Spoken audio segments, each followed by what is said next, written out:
একসময় এক ধনী ব্যবসায়ী ছিল যার ৩ কন্যা ছিল। কন্যাদের মধ্যে কনিষ্ঠকে বিউটি বলা হতো। বোনরা তাকে পছন্দ করেনি কারণ তিনি সবার প্রিয়। একদিন বাবা শহরে যেতে যাচ্ছিলেন এবং মেয়েদের জিজ্ঞাসা করলেন উপহার হিসাবে কি আনতে হবে। বড় বোনরা মূল্যবান পোশাক এবং সজ্জা চেয়েছিল এবং ছোটটি একটি স্কারলেট গোলাপ চেয়েছিল, যা বিশ্বের সবচেয়ে সুন্দর।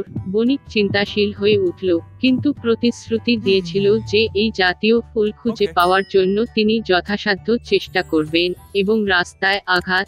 বাবা দ্রুত বড় মেয়েদের জন্য উপহার পেয়েছিলেন, তবে কনিষ্ঠের জন্য তিনি তাদের খুঁজে পেলেন না। বণিক তার পথে দেখা প্রতিটি গোলাপ আগেটির চেয়ে আরো সুন্দর ছিল। তিনি যেখানেই খুঁজছিলেন, এবং তারপরে রাস্তা তাকে ঘন জঙ্গলে নিয়ে যায়। সেখানে খুব অন্ধকার ও শীত ছিল। হঠাৎ দূরত্বে আলোকসজ্জা হাজির। কাছাকাছি এসে বণিক একটি বিশাল প্রাচীন দুর্গ দেখতে পেল, সমস্ত স্বর্ণ এবং হীরে। এর গেট দিয়ে যে উঠতেই তিনি রত্ন ভর্তি একটি হল এন্টার ঢুকলেন। তিনি দেখতে পেলেন যে হলের মাঝখানে একটি টেবিল ছিল, এবং এতে কোনো খাবার নেই, এবং সমস্ত খাবারগুলি রৌপ্য ও সোনার ছিল। কিন্তু দুর্গটি খালি ছিল, কেউ ছিল না।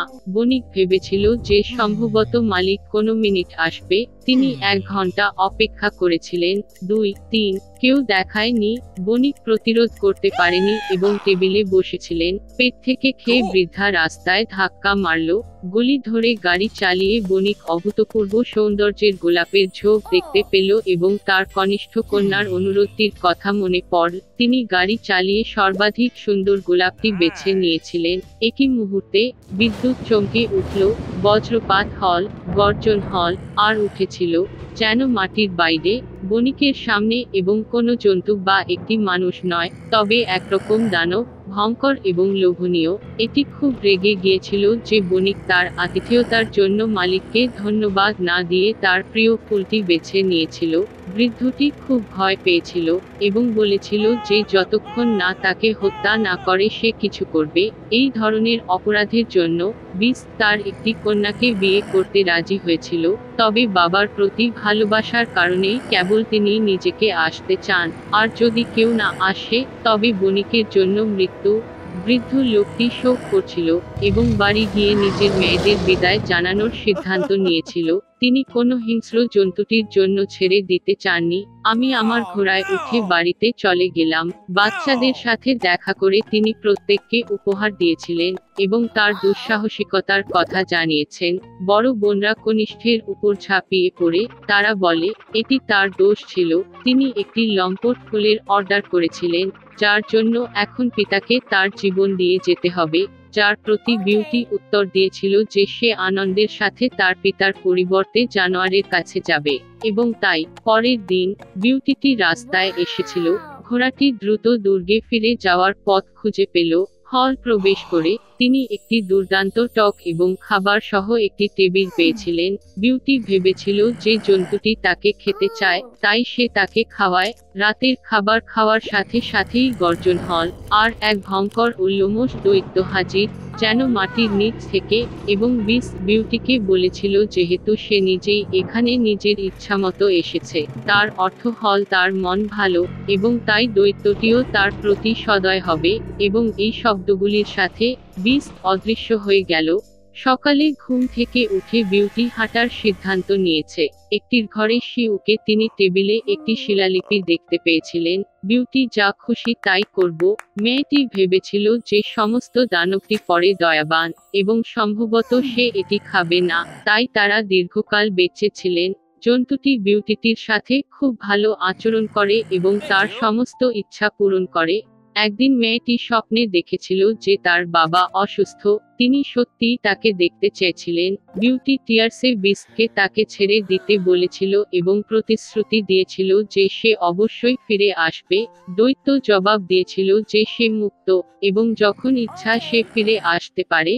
পরের দিন বিউটি তার সবচেয়ে ব্যয়বহুল পোশাক পরে বাবার কাছে গেল। তিনি তার মেয়েকে সুরক্ষিত দেখে খুব খুশি হয়েছিল। তার বোনরা ছুটে এসে দেখল যে সে আরো সুন্দর হয়ে উঠেছে, এমনকি রানীর মতো পোশাক পরেছিল। 1 সপ্তাহ পরে বিউটির একটি স্বপ্ন ছিল যে বিসটি পার্কের ঘাসের উপর শুয়ে আছে এবং মারা যাচ্ছে। তিনি আতঙ্কে জেগে উঠলেন এবং জরুরি ভিত্তিতে ফিরে আসার এবং তাকে নিরাময় করার সিদ্ধান্ত নিয়েছিলেন। মেয়েটি দুর্গের কাছে পৌঁছলে সে ঘাসের উপরে জানোয়ারের প্রাণহীন দেহটি দেখতে পেল। করুণার সাথে তার হৃদয় ভেঙে গেল। সৌন্দর্য অশ্রু নিয়ে তার কাছে ছুটে এসে তাকে চুমু খেল এবং একই মুহূর্তে বিদ্যুৎ চমকে উঠল। বজ্রপাত হল। পুরো দুর্গটি একটি উজ্জ্বল আলোতে আলোকিত হয়েছিল এবং সর্বত্র সঙ্গীত বাজল। দানবটি অদৃশ্য হয়ে গেল এবং এর জায়গায় সবচেয়ে মণিমুগ্ধকর রাজপুত্র ঘাসের উপর শুয়ে পড়ল। তিনি বিউটিকে বলেছিলেন যে এই অশুভ পরী তাকে মুগ্ধ করেছে এবং তাকে দানব হিসাবে পরিণত করেছে যতক্ষণ না অল্প বয়সী সুন্দরী মেয়ে তার প্রেমে পড়ে এবং বিয়ে করতে চায় না। সৌন্দর্য তাকে তার হাত দিয়েছে এবং তারা দুর্গে চলে গেল। পরের দিন বিউটি এবং রাজপুত্র বিবাহ করলেন এবং পরে সুখে সুস্থ হয়ে উঠলেন। এভাবেই একটি ভালো হৃদয় একটি অশুভ স্পেল ভাঙতে পারে।